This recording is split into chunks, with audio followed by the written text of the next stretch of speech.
Well, I'm Gohar Khan, and I like to walk, so that's why I picked this one. I'm a senior lecturer at the University of Waikato in New Zealand. In fact, I'm a computational social scientist. What it means that we try to use computational tools to answer social problems, social questions.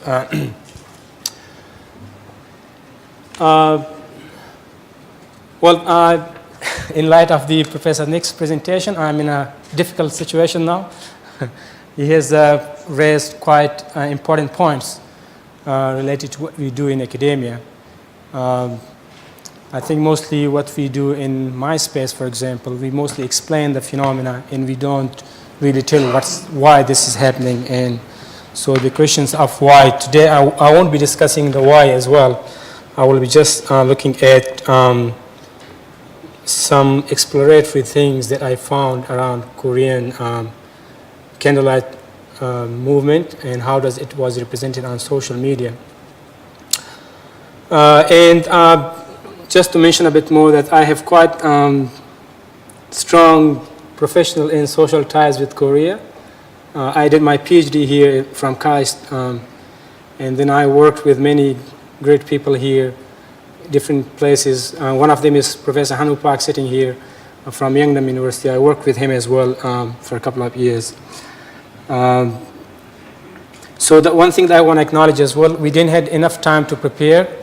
I think Professor Lim mentioned earlier that we were not given enough time to prepare. So, and then we don't have quite strong theories to explain Candlelight Revolution, and we are still working on the theories to develop theories which we can use to explain these kind of phenomena.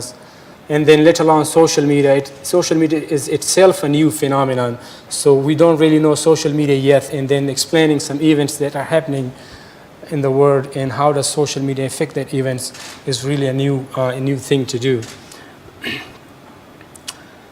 So the things I will present today will raise more questions than it will answer.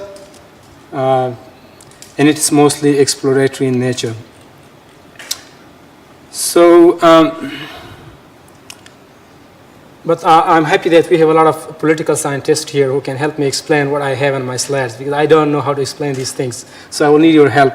I'm an information scientist. I deal with information, but I don't know much about politics. So my slide, okay, it's about network and semantic structures. So I will try to explain what kind of network and semantic structure emerged during Candlelight Revolution. So we'll just look at the structures and not to see why. So we will look at what are these structures, and hopefully in future we will look at why this structure emerges. So I think as Professor Nix mentioned as well, social media really plays an important role in revolutions. In any other social movements, could it be Gangnam Style, for example, where it propelled that psych to a new heights using social media? It become a global sensation.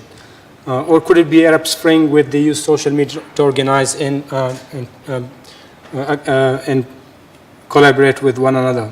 So in fact, in principle, social media can help in three ways. One is through planning. So since social media has a global reach, this means we are not limited by time and space. So people can come together in millions to discuss things, to discuss ideas, to collaborate in masses. Okay, mass collaboration is something that is that has been here around for a long time, but at the scale we are able to do it is quite unprecedented. Okay, so you cannot really imagine without social media that millions of people can come into one platform to discuss something. One example is Wikipedia, for example. Wikipedia is a creation of minds which millions of people come together to create something. So this is kind of unprecedented. And that's because of these tools we have. And the important thing is that it doesn't really cost anything. You don't have to pay anything to use social media to organize, to plan things. And the other thing is it also gives voice to these people who want to voice their concerns. It is really a good way to spread news to global audiences, to global people, to other people, yeah? And to garner support through social media. People, like-minded people, connect and they try to collaborate and try to garner support. And then sometimes social media can be used to form slogans. Could be social or political slogans. Like, for example, we have this hashtag Arab Spring. It was tweeted when people were organizing the Arab Spring. And then we have this one. I hope I pronounce it well. I used to have good Korean skills, but I'm forgetting now. Chutpul Hekmyeong? Okay, so yeah, I had good Korean skills, but I forgot because I'm not in Korea anymore. So this is kind of in support of this Candlelight Revolution. People start tweeting this tweet, this keyword. This is kind of creation of the internet. And sometimes social media can even shape agenda. So these days, news guys, I mean the newspapers and other journalists, they take information from social media mostly, and they reported it. And it also helps in connecting leaders with citizens. So it's a way that leader can connect with citizens on a masses, on a base of mass collaboration. So it's just a background of social media, the role of social media can play and is playing in these global events and revolutions. So now the important question is that what are the social networks and semantic structure of Korean Candlelight Revolution? So there are two things. One is social structures or social network structure, I mean how people network to each other and how does that look like. And then what are the semantic structures? The structures of, or the networks of meaning. When people talk, they discuss things, then networks emerge and there are some meanings around that networks. So I'll try to answer this question today using some social media data. So what we did that, I tried to employ two techniques known as social media analytics, which use social media data to analyze. You can extract social media data to analyze and explain a social problem. And sometimes you can use also comparative analytics, which compare to different phenomena using social media data. And what I did is that I extracted 18,000 recent tweets, which were mentioning these two keywords. As I mentioned, this one, which was Chulpul Hekmyeong, which was tweeted in support of Korean Candlelight Revolution, and then this one, which is tweeted in support of President Park.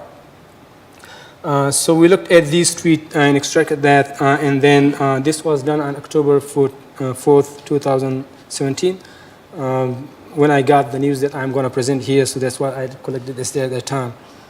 And then I also looked at Twitter's candidate profiles and see what they look like, and I used some tools like NodeXL and Titomoni and some others. So as I said, there are two structures. Network structures are the networks that form around particular popular tags. So in Twitter, we have things known as hashtags. So these are like keywords where people try to organize ideas around it, okay? So when you are tweeting something, they include particular hashtags, so we can collect that ideas into one place. And the second thing is, so this is how the hashtag network looks like around this hashtag.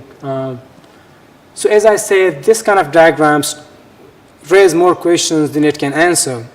So in here, the node size represents between and centrality, which means that how between you are, what is your network position with respect to other players. And the color represents in degrees. So if you are red and big, this means you are a more important person. Most people are mentioning you when they are talking about this keyword. And you can see here, I showed some labels here, like these ones.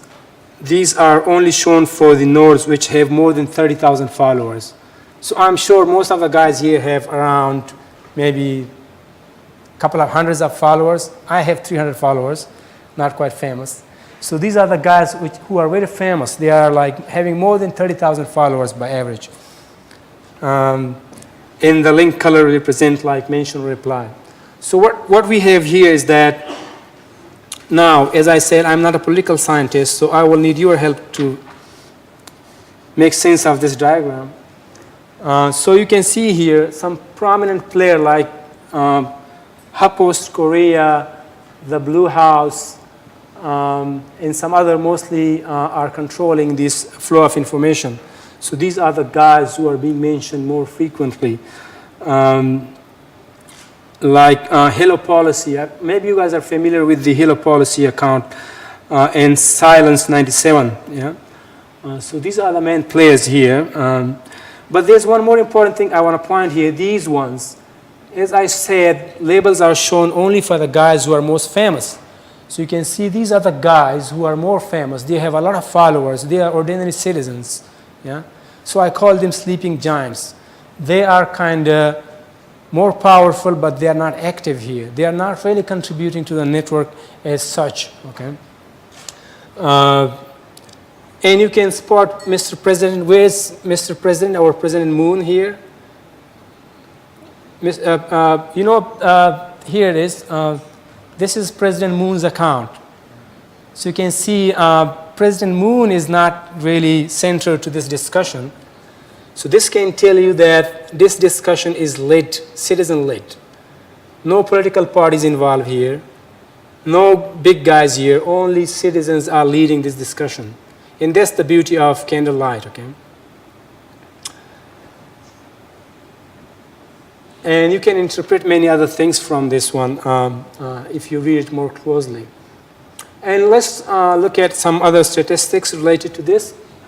So these are the top people who are mentioned in this graph. So what happens when people tweet? Usually we mention other people by using their username, and that's a mention. So the more mention you get, the more popular you are. So in this case, Silence 97, I don't know who is this guy. The most popular guy. Most of this network is tweets and everything are mentioning this guy. So I need you to find this guy. Who is this? And maybe he's the most central player in this Candlelight revolution. And the Blue House is the next one, and so forth. And then these are the guys who tweet more. So these are the guys who are mentioned more, and these are the guys who are tweeting more about these things. So the guys who are in fact driving the debate, these are the guys who tweet a lot. So I don't know who are they. And these are the top keywords in this graph. These are the things people mention together when they are talking about Candlelight revolution. Yeah? So maybe you can read it here. Chulpok Hyakmyan Road Taeyonan. So I need some help here. What does it mean?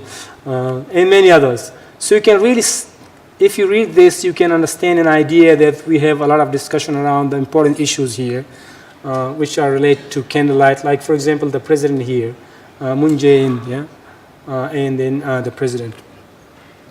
It's just a descriptive statistics. And now let's compare this with the other one, which is the Chulpul Nantung, which is tweeted in support of President Park. And you can see here the network again. Network size represent between its centrality. If you are big, you are in center. Color represent mention. If you are redder, you are more popular. And labels are only shown for people who have more than 10,000 followers, as there were not many people having a lot of followers in this network. So what does we interpret from this network? You can see here the main players are here. In that network, Blue House was quite active, and some other guys, but they are not really active here. They are not really participating in the discussion. The people who are participating are the one who doesn't have a lot of followers, because we cannot see their label. Yeah? So this means that these people who are leading this discussion are less popular users of social media. So less important nodes are really controlling the information. Yeah? So that could mean that it's not effective. When less important people are talking about something, people don't really listen to them. Yeah? And that is what it contrasts to other networks. And it may also represent some realities on the ground, because most of these guys are closely connected to each other. They are not really connected to other people. This network is very small. This means there are only few people who strongly supported President Park, and they are networking among themselves. They are not really networking with outside world or other people. And that's really important point here, okay? And that's what the realities on ground were. And this is their descriptive statistics for this tweet. Sorry. Again, you can see who are the popular guys and what kind of things they are tweeting about. So, of course, you can expect Park Geun-hye is the central player here. People mention a lot of Park Geun-hye when they were discussing this hashtag. And if you look at some network structures and compare these two networks from a network point of view, you will see that this network is quite big. Quite many people are tweeting about this thing, this candlelight revolution, and very few people are interested in this thing. And then the density is quite high, which tells that these people are quite closely connected to each other, but overall the network is densely populated. But in this case, the network is very sparse. And other things like diameter. And this network has a very small diameter. What does it mean that people know each other a lot? I mean, you can find other person easily by just hopping through 5 people. In this case, diverse people are coming together, and the diameter of the network is quite high. The information takes a long time to travel, in fact, and some others. So now let's switch to the network of the meanings. I tried to extract some networks, keywords from these networks, and try to construct, to see a network from a network point of view. What does it mean for the network? This mean the question, for example, what people tweet about and how it relates to each other, how these tweet. So this is the semantic network for this keyword, and I'm sorry I cannot explain it because a lot of Korean keywords here, but you can see that this shows you that how different meaning semantic networks or networks of meanings emerge in how they relate to each other. So if you follow this branch, you will see there are different issues people are discussing when they are talking about this thing. So you can see here the president is here and all the issues surrounding that, and then some other main players, yeah. So I will leave this to you to interpret, to see what does it mean and what kind of issues are there. And this is for this tweet. This is the network, semantic network for Chutpul Hekmyang. And you could see again that how these different things are related to each other. So for example, we have this keyword in center, and then surrounding this keyword, there are many different discussions happening on Twitter, and you could really connect this to Candlelight Revolution. And the last thing I did was to, do I have time? Let me check. I think I have time. So I tried to compare Twitter network of these two candidates, like the president and the ex-president, just to see how their network looks like on social media. And I tried to compare them based on 3 things. Interactivity, which shows that the overall interaction and responsiveness of Twitter users, and how it can be measured with retweets. If you are retweeting something a lot, and this means you are more interactive, and how many replies you have in your tweets. If you are replying to people a lot, this means you are more interactive, and if you are mentioning people with their usernames, this means you are interactive. And the other thing is influence. Influence is the capacity to have an effect on others. And in the social media terms or on the Twitter terms, you can measure it based on tweets favorited. If you are tweeting something and people are listing it as a favorite tweet, this means you are more popular. People like you. And if people are retweeting your tweets, that also means they are reinforcing your agenda. They are reinforcing your thoughts. That could mean you are more popular. And when people are mentioning you by name, that's also mean popularity. The third thing is popularity, which is how many followers you have, what is the ratio of followers and following, and what is the listed. How many people listed you in their Twitter account. So if you see here, the President Moon, overall tweets are around 3,000, Park is around 500, but this comparison is not meaningful because I found that President Park is not using Twitter anymore since 2005, I think. So that's a big problem, but still we can compare the data. Yep, you can see here quite a lot of tweets are retweeted for President Moon, meaning 10% of the time when President Moon tweets something, people tweet it. In case of Moon, in case of Park, it's 7%. Replies, it seems like President Park was more interactive, get more replies to people, and that time she was a president, that could be a reason. And these are the things they mention in the tweets. So in President Moon's tweet, these are the guys he mentioned a lot, like with Moon 21, the Minju KR, and others. So these are the guys who are being mentioned a lot. And these are the guys who are being replied to by Mr. President. I think this is himself, and this person has been replied a lot, and many more others. It's just some descriptive statistics. And if you look at the influence, you could certainly see that in some cases, President Moon is more influential in terms of the tweets and mentions and retweets. But in case of retweets, for example, President Park was more popular on Twitter as compared to President Moon. And these are the hashtags when President Moon tweets something. These are the things they mention, like his name plus, what does this mean? Moon? I don't know. So these are the things that they mention. And these are the main things President Park used to mention, Park and Hey, Sachin. Looks like this is mostly focused on her personal life, talking about herself more than the other things. And in terms of popularity, you can clearly see that Moon is more popular on Twitter. And there are some other things, so I will skip these things.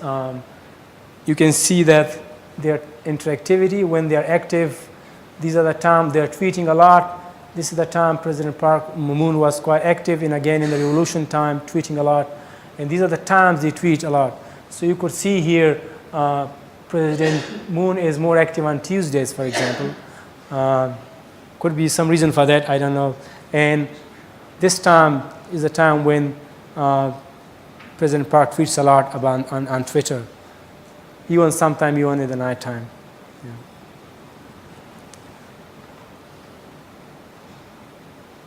And this is for President Park. As I said, President Park was kind of active on Twitter somewhere in 2012, 13, 15, but then she stopped using it. I don't know the reason why she stopped using Twitter, so maybe you guys know better. She has good followers, but for some reason, no more using Twitter, so there are no tweets related to revolution. And these are the things, Thursday is the most famous time for her, and the 12 p.m. time, tweeting a lot. This may be the lunch break, that's why they tweet. So the thing is that the important questions here are that this was an exploratory study. What we want to do, like Professor Nick mentions, can social media, data from social media predict or even influence outcomes of social and political events? This is the thing we want to do. How we can use this data to predict something. Right now we are only on the descriptive part. We just see that what's happening. We don't see why it is happening and what should happen. And that's really the future of the social media research. And I think we are quite kind of limited by many things. That's why we cannot answer this kind of questions. And other thing could be some limitation related to this analysis, that Twitter is not mainstream in Korea. Mostly people use other things like Kakao Talk. So maybe in future we need to look at more on Korean specific platforms related to revolutions. And Twitter data also has some limitation. We cannot get all the data we want. We can only get specific data. And that can kind of limit your research and research question you want to answer. Well, thank you very much for your time. Yeah.